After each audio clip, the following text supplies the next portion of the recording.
แฟนโตกว่าน้อยมากนะพี่แอปเปิดปุ๊บเปิดบาร์ขึ้นบาร์ตัวอย่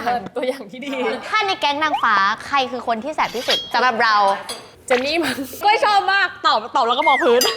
เจนนี่มันณตอนนั้นมันมีโมเมนต์ไหนที่เรารู้สึกว่าเราอยู่ในภาวะท็อกซิกนานๆไหมแล้วเราออกมาได้มีแหละอย่าปล่อยให้สถานการณ์มันทำให้เราแบบไปไหนไม่ได้อะพี่ยอมรับว่าพี่ไม่เคยคิดว่าจะมีงานแต่งงานเดียว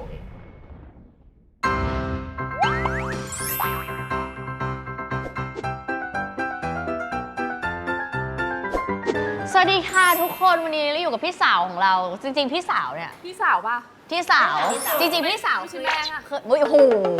พี่วุ้นแม่ก็พี่วุ้นแล้วไม่จริงๆเราเจอพี่สาวในยังไงไหนเล่าไปครั้งหนึ่งตอนพี่คิมใช่แวะไปหาแต่ไม่ได้คุยนานแต่วันนี้เราจะมาคุยกันแบบเน้นๆก่อนอื่น congratulation แต่งงานแกรกนะคะเจ้าสาวไปเดินสองคนนี้แบบจะตามมาหรือเปล่าจะตามมาไหมเร็วๆนี้ไหมก้อยน่าจะประมาณปีหน้าป่ะก้อยก็จะ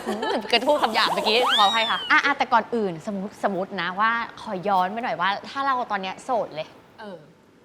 เราชอบคนแบบไหนถ้าเป็นเราตอนนี้เอาตอนนี้ก่อนนะชอบคนใจดีใจเย็น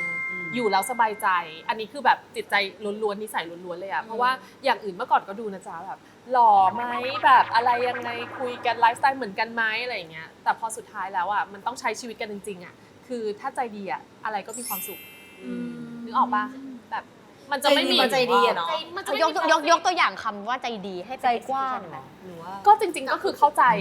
เข้าใจเราอะไรเงี้ยอย่างแบบแค่เรารู้สึกว่าอยู่แล้วแบบเฮ้ยมันไม่ต้องเปลี่ยนอะไรเยอะไม่ต้องอึดอัดไม่ต้องรู้สึกกดดันแล้วก็สบายใจถ้าเกิดแบบเขาแบบโพสิทีฟอะไรเงี้ยเราอยู่ไปมันก็ไม่มีท็อกซิกไม่มีแบบอะไรที่แบบเฮ้ยเย็นนี้จะทะเลาะกันไหมหรือทำอะไรอย่างนี้แล้วเขาจะแบบคิดยังไงอะไรเงี้ยแล้วถ้าย้อนไปตอนที่บอกว่า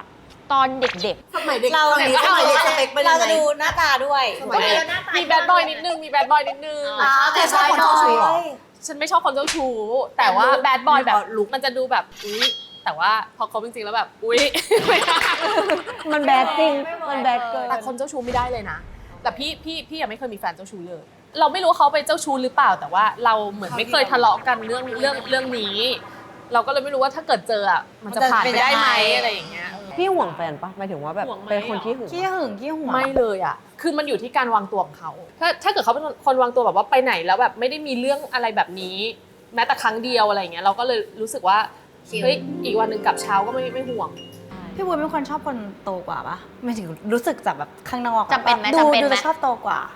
แฟนโตกว่าน้อยมากนะแต่ว่าอุ้ยแฟนพี่ก็จะส่วนถ้าเกิดที่เคยคบมาก็ส่วนใหญ่จะอยู่น้อยกว่า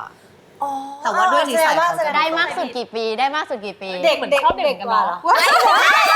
เนี่ยให้ดูแล้วเลยก็อยากรู้ไงมันคือขออนุญาตพาดพิงแม่คือฉันรู้สึกว่าพี่แอปเปิดปุ๊บเปิดบาร์ขึ้นบาร์ตัวอย่างที่ดีเพราะอะไรไม่ได้อยู่ดีๆแบบตั้งใจที่จะไปแบบคบกับคนที่เด็กกว่าแต่ว่ามันส่วนใหญ่คนที่เข้ามาจะเด็กกว่าเพราะเขาอาจจะคิดว่าเราแบบอายุน้อยพอรู้จริงก็ไปไหนไม่ได้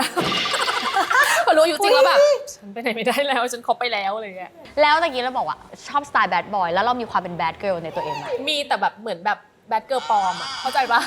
เหมือนแบบอธิบายคือเข้าใจปะว่าพี่อ่ะโตมาตั้งแต่เข้าวงการมาก็คือจะฟีลแบบ VJ ใช่ป่ะแบบว่าเข้ามาก็จะแบบโอ๊ยเดี๋ยวก็ปาร์ตี้เดี๋ยวก็สายเดี่ยวเดี๋ยวก็นุ่งสั้นอะไรอย่างเงี้ยมันก็ดูเป็นแบบเซ็กซี่ดูแรดๆนิดนึงเลยแต่ว่าดูเหมือนแต่สุดท้ายอ่ะไอ้พวกผู้ชายที่เข้ามาก็คิดว่าเราเป็นแบบสไตล์แบบฟิลนั้นแต่สรุปแบบคืออินเนอร์จริงอ่ะหัวโบราณมีความแบบคือเรียนโรงเรียนหญิงล้วนเนี่ยก็โรงเรียนเดียวกับแอปนั่นแหละอยู่เป็นเพื่อนกันที่อยู่ในเดียวกัน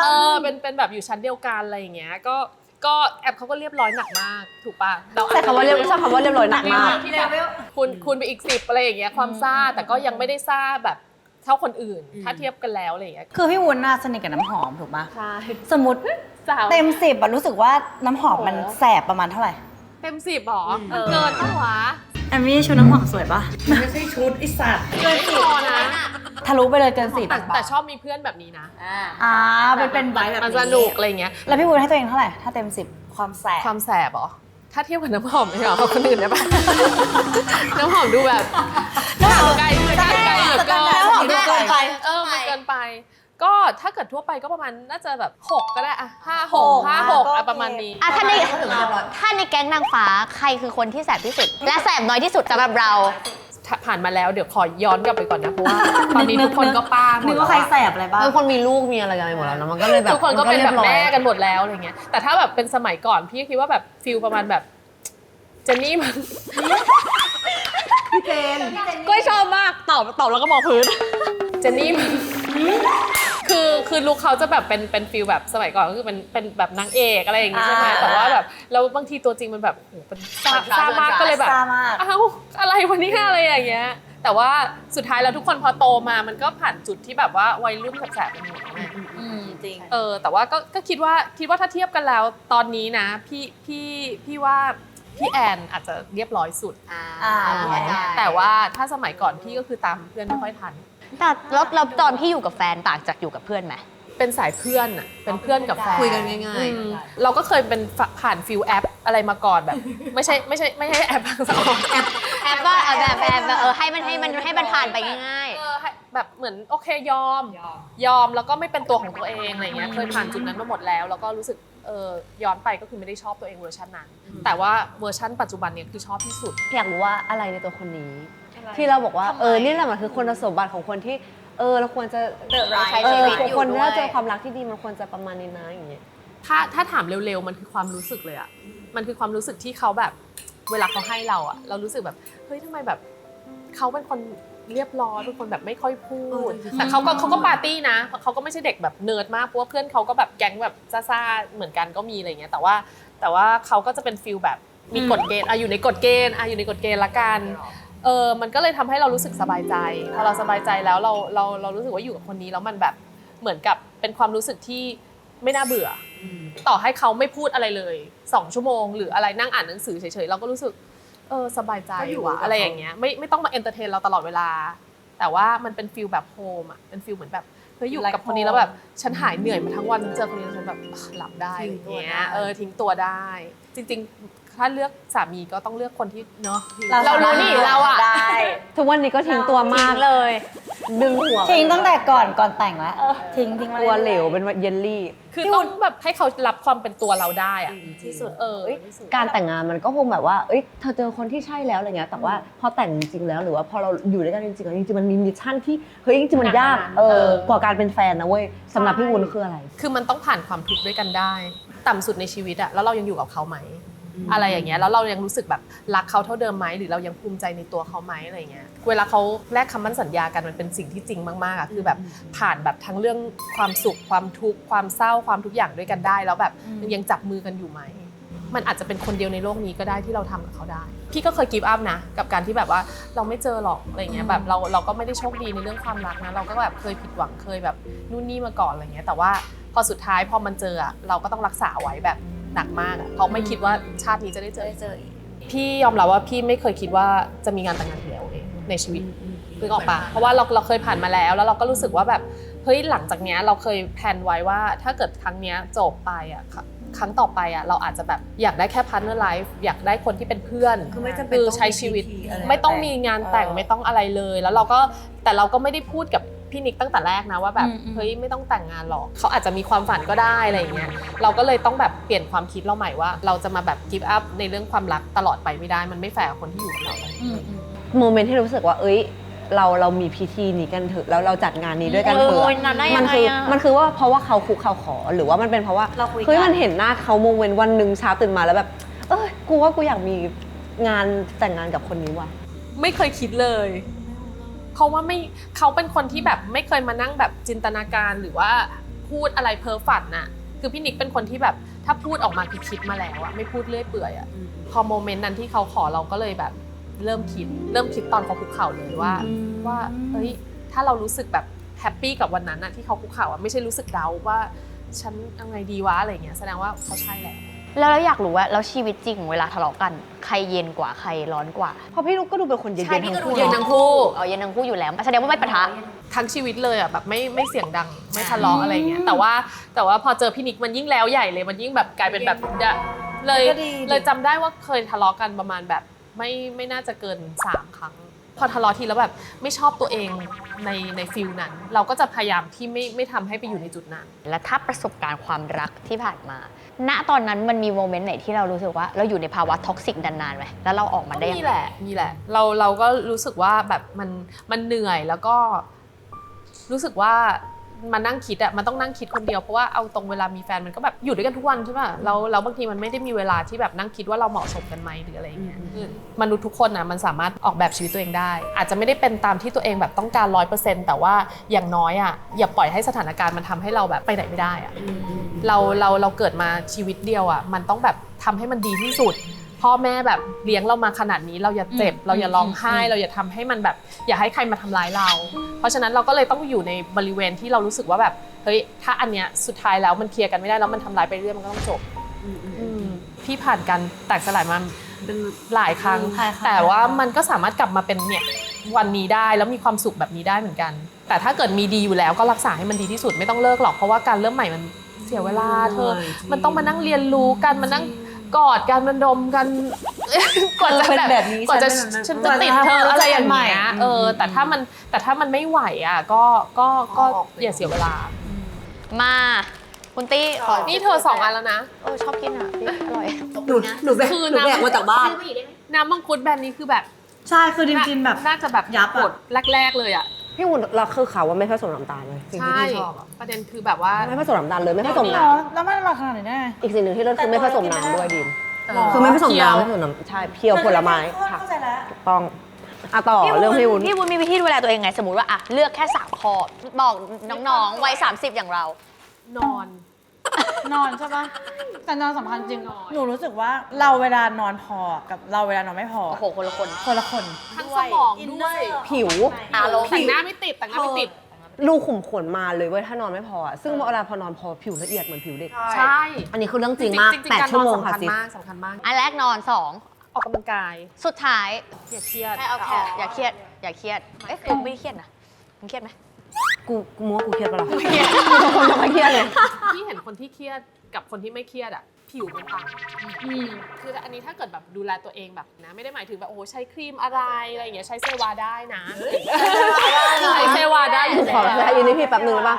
เซวาดีจริง เออ คือหนูอะไอตัวเซรั่มก็ที่มีบุญเอามาให้อะ อ่า คือเตี้ยรู้สึกว่ามันทำให้แบบว่าผิวมันฟูแล้วก็ไม่เหนอะผิวอะ อ่า หมายถึงว่ามันซึมเข้าผิวจริง ใช่ ๆ เธอก็ขยันนะ เค เธ ล็ อ ด ก็ ลับหน้า ทำ เด็กเคล็ดลับหน้าเด็ก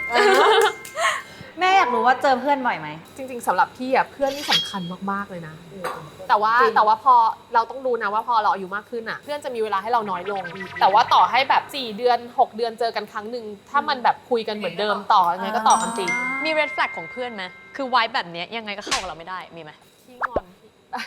อนงอนได้ไม่ได้ว่าอะไรเพราะว่าคนเราก็แบบ มี emotional มีอิโมชันแล้วเราอาจจะไม่ได้ตั้งใจอะไรก็ได้อะไรเงี้ยแต่ว่าคนที่เป็นเพื่อนจริงๆอ่ะเขาจะเหมือนกับเข้าใจแล้วเขาก็จะพูดกับเราแบบว่าเอ้ยเขาไม่โอเคเรื่องนี้นะแต่เขาก็จะไม่ได้มีอารมณ์แบบปิดโทรศัพท์หรือว่าหายไปหรือเลิกคบกับเราอะไรอย่างเงี้ย เอาแล้วถ้าเป็นคนรักล่ะ red flag ของคนรัก เจ้าชู้ละหนึ่ง เจ้าชู้ละหนึ่งละ ด่าจะเรียกว่าอะไร ด่าให้เจ็บ ใช้ ปะ อารมณ์ด่าให้เจ็บอะไรอย่างเงี้ยนั่นคือไม่ชอบเลย ครับ แล้วก็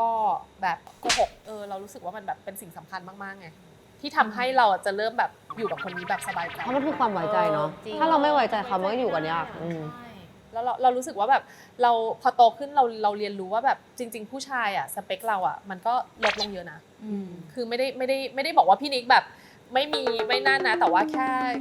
จะบอกว่าสิ่งที่แบบเราเคยต้องการอ่ะตอนปัจจุบันนี้มันก็ไม่ต้องการแล้วมันก็เปลี่ยนใช่ ถ้าตัวเองสัก10 ปีที่แล้วกับตอนนี้ พี่มันว่าอะไรในตัวเองที่ อะไร เปลี่ยน อะไร ที่ ที่ชัดๆเลยที่เรารู้สึกว่าเฮ้ยนี่เปลี่ยนไปแล้ว ไม่คิดแบบนี้อีกแล้วอะไรเงี้ย ถ้าในเรื่องของความรักก็น่าจะเป็นการที่แบบเลือกอยู่กับคนแบบไหนมากกว่า สมัยก่อนก็จะไม่ได้เรียนรู้อะไรเยอะ เราก็จะคิดไม่เป็นเท่าไหร่ว่าเฮ้ยแบบนี้เหมาะกับเราหรือเปล่าแล้วมันก็จะแบบโอเคลองใหม่ไปเรื่อยๆแต่สุดท้ายอ่ะพอโอเวอร์ออลแล้วคิดแล้วอ่ะหัว100%เราเข้ากันได้แค่แบบ 30%แล้วที่เหลือเราจะฝืนตลอดชีวิตหรือเปล่าอะไรอย่างเงี้ยเราก็เลยรู้สึกว่าเลือกที่จะแบบเป็นตัวเองมากกว่าดีกว่า หาคนที่แมทกับสิ่งที่มันเป็นเราโดยแท้จริง นี่คือบอกตัวเองเหรอหรือว่า ใช่เป็นแบบเหมือนสะกดจิตด้วยผสม ตามหา แล้ว อยู่ ก็ชอบคนแบบไหนคะ ก้อยตามหาคนแบบไหนอยู่ตอนนี้สเปคเธอเป็นยัง ฉั ไง นก็อยากรู้เรื่องของเธอบ้างนะเธอรู้เรื่องของฉันเยอะแล้วหนูอยู่เท่าไหร่ปีนี้ 30 ตอน 30 เป็นไงพี่วุ้น วัย30ตอนนั้นพี่แต่งงานแล้วนะพอเราแต่งงานแล้วช่วงเวลาวัยรุ่นเราก็จะจบนะ เพราะว่าเราก็จะให้เกียรติกับคนที่อยู่กับเราอยู่แล้วไงว่าแบบเราใช้ชีวิตแบบ หน้าตาเลิศลักมาก อันนี้มันก็เป็นการดีที่พี่ได้พูดเรื่องนี้ออกมามันเป็นการบอก ไม่ได้เขาเรียกว่าอะไรให้เกียรติเพื่อนแล้วให้เกียรติคนรักด้วย ขอบคุณสำหรับเกียรตินั้น ไม่ได้บอกว่าทำถูก ไม่ได้บอกว่านี่คือถูก จริง ๆ เป็นตัวเองอะดีแล้วอะไรเงี้ย ตอนนั้นเราอาจจะแบบคิดไม่ถึงว่าแบบเฮ้ยเราควรจะแบบแบ่งเวลาอย่าง ใช้ชีวิตได้ดี บางทีไม่ได้ดี แต่ตอนเนี้ยเราอาจจะแบบโฟกัสเรื่องความสุขของเรา ที่บอกว่าโฟกัสความสุขแล้วทำงานน้อยลงพูดกับเขาว่าทำอะไรบ้าง แล้วเธอทำทุกอย่าง ทำแค่เสื้อผ้าอะไรอย่างเงี้ย เสื้อผ้า เสื้อผ้า มา มานี่แล้วก็เดี๋ยวน่าจะมีอีกแหละ อาจจะมี อ้าวแม่ รอดู ใครบอกทำงานน้อยลงยกมือเมื่อกี้ใครพูดทำงานน้อยลง ไม่แต่งานในวงการก็คือแบบ อ๋อ น้อยลง เป็นจังหวะเป็นแบบส่วน ใช่ ของ เมื่อก่อนคืองานในวงการแบบ100%ไงตอนนี้ก็คืออาจจะแบบ ทำของตัวเอง 40%แล้วก็งานของตัวเอง 60%ล้วก็ แต่แม่ดูเอนจอยเนาะเอนจอยแบบทำงาน เฮ้ยพี่วุ้นอยากมีลูกปะ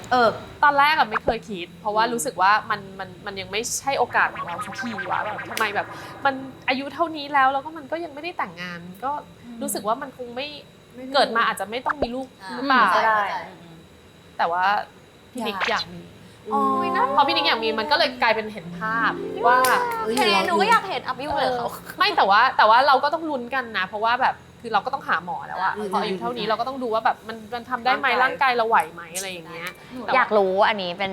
สมมตินะ ตอนเนี้ยมันมีคนที่อาจจะอยู่สเตจแบบเหมือนไม่เชื่อในความรักละอาจจะเฮิร์ตมาเยอะพี่อยากบอกกับเขาอะไร ต่อให้คุณคิดว่าแบบสมมติแบบน้องๆแบบเฮ้ยฉันจะ30แล้วฉันแบบอกหักฉันจะแบบได้แต่งงานไหมฉันจะนู่นนี่ไหมเราบอกเฮ้ยน้องดูพี่เป็นตัวอย่างค่ะ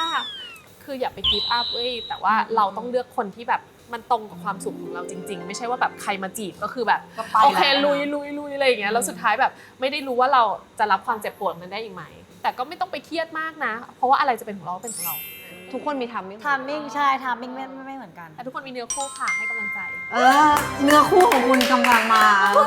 เดิน is on the way ใช่มีอยู่แล้ว สาธุนะคะ แต่ก็ยังไม่ได้ตอบพี่เลยว่าชอบคนแบบไหน มึงอัปเดตพี่วุ้นหน่อยสิ พี่หนูก็ไม่รู้ว่าจะแต่หนู เอาหนึ่งคุณภาพก้อยที่แบบว่า ไม่อย่างนี้ก้อยพี่บอกเลยว่าก้อยต้องอาจจะยังไม่ต้องหาคนที่เราชอบหาข้อที่เราไม่ชอบในตัวผู้ชายก่อนแล้วก็ตัดทิ้งไปก่อน เธอไม่ชอบคนแบบไหน คนที่ค่อนข้างแบบคอนโทรลเหมือนหนูว่าหนูเป็นคนที่มีแบบอิสระเสรีทางอันนี้ประมาณหนึ่ง เดี๋ยวมาละ อยากเห็นแฟนเพื่อนแล้วเนี่ย ขอบคุณที่ให้เกียรติ ต้องหาคนชิล ไม่เกลีย แล้ ด วก็ เพื่อนด้วย แล้วก็ภูมิใจในตัวเรา เพราะว่าจริงๆ เราเป็นผู้หญิงเก่งไงต้องหาให้เจอ สาธุนะคะพี่อวยพรหนูด้วยนะคะ ขอบคุณนะคะ ข้อสุดท้ายคาดหวังอะไรในความรักครอบครัวและชีวิตอีกบ้าง ก็คืออยากโฟกัสเรื่องให้แบบเป็นครอบครัวที่สมบูรณ์แบบในที่นี้ไม่ได้หมายถึงว่าต้องมีลูก แล้วก็กลายเป็นแบบคือพี่จะพูดเสมอว่าแพทเทิร์นของแต่ละคนในชีวิตไม่เหมือนกัน คือสำหรับพี่อ่ะการแบบสร้างครอบครัวของพี่อ่ะมี2คนก็ได้ แต่ถ้ามีลูกก็อาจจะเป็นแบบสิ่งที่แบบขยายใหญ่ขึ้นมาเติมเต็มแต่อย่าไปแบบคิดว่าเฮ้ยต้องเป็นแบบอย่างที่ทุกคนคาดหวังมีกฎเกณฑ์ทุกข้ออะไรอย่างเงี้ยคือเมื่อก่อนก็จะคิดว่าฉันต้องมีอะไรบ้างอะไรเงี้ยแต่ตอนนี้รู้สึกว่าแบบสิ่งที่แบบมันประเมินค่าไม่ได้มันคือแบบความรักของครอบครัวจริง เยี่ยม มาพูดชื่อรายการยังไงไหนเล่า เป็นการปิดท้ายครับ แบบเป็นตัวแม่แบบพี่วุ้น ยังไงไหนเล่า หนึ่งสองสามยังไงไหนเล่า ฝากเลยฝากทุกอย่างของคุณพี่ ฝากทุกอย่างเดี๋ยวจะมีช่อง YouTube ด้วยนะเธอ